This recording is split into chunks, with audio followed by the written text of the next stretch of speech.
कंकर चूनी चूनी महल बनावले, लोग कहे घर मेरा ये राम।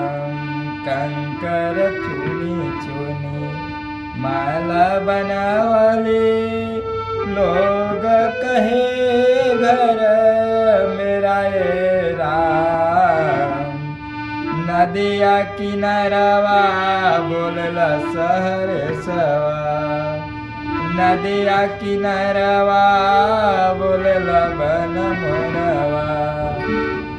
कवन सखी मार दिले तो नए राम।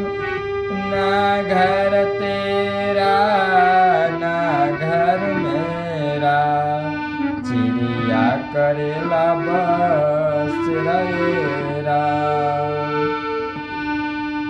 कवन सखी मार दिले तो न माए हरि जी।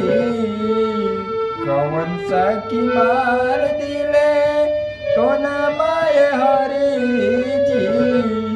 कवन सखी मार दिले तो न माए हरि जी।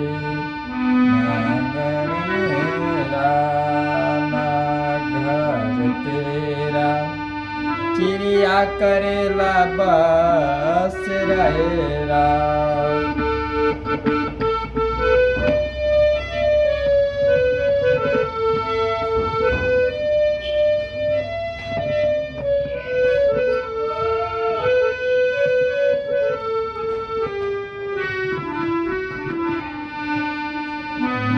करेला बस रे राम। अगर वीडियो अच्छा लगा तो आप लोग आशीर्वाद, प्यार और शेयर जरूर कीजिएगा।